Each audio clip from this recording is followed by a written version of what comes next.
Okay. What's up, girlfriend?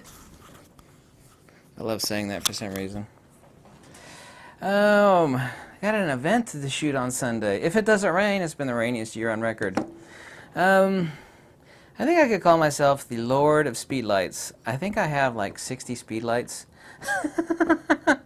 I can actually think I can genuinely say, just like lenses, that I've owned more speedlights and tested more speedlights than anybody else on YouTube on these photography channels.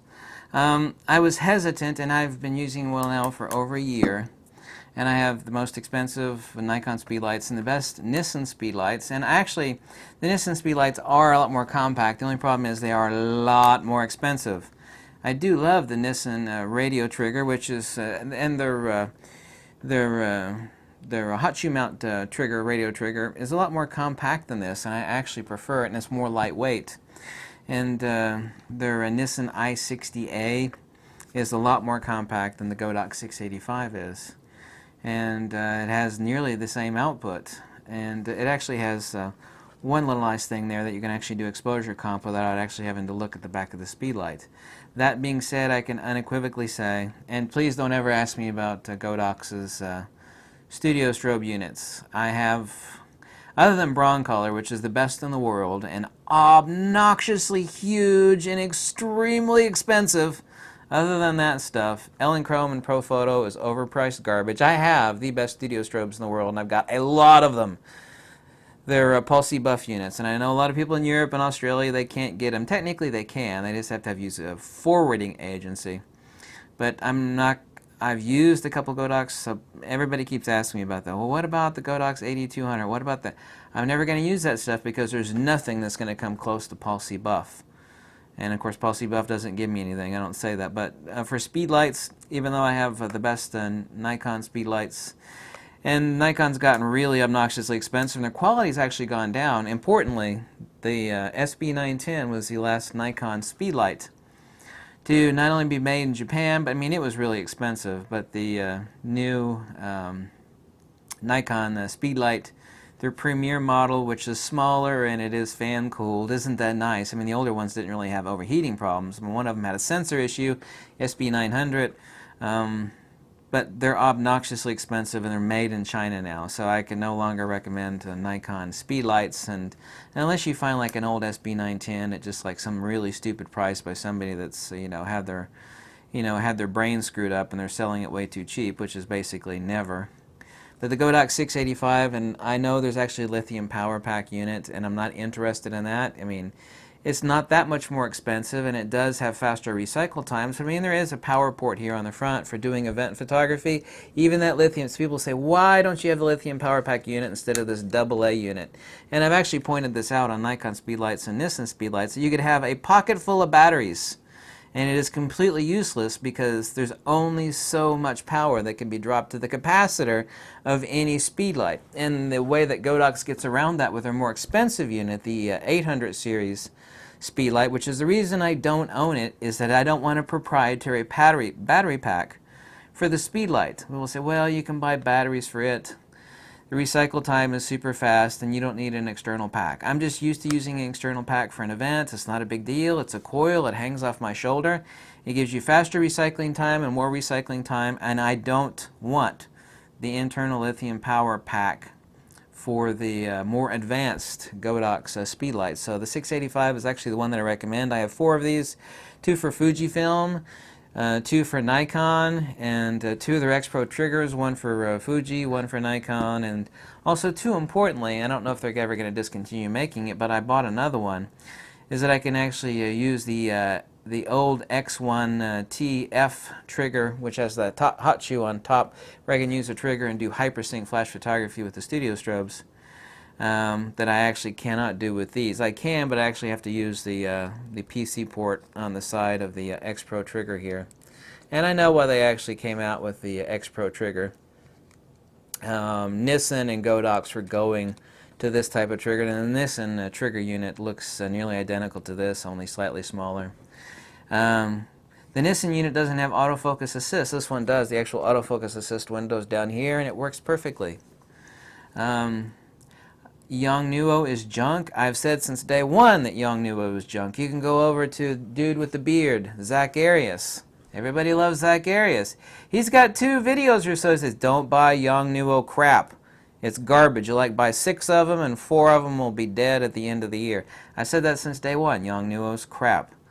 Now that I have plenty of time in use and abuse on GODOX, including dropping them a few times, I can wholeheartedly endorse and recommend GODOX's speedlights. But I'm not interested in their studio strobes, not saying they're junk or anything like that. There's just nothing at all that's going to come close to Pulse buff stuff. Just no chance in hell.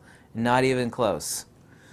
And a lot of people also confuse high-speed sync with hypersync. They're like, well, I could do high-speed sync with my GODOX units. You can't do that with your Pulse buffs. Like, yeah, but you know what those Pulse buffs will do? They will do hypersync, which is far, far, far superior to high-speed sync flash photography, and most people don't know the difference.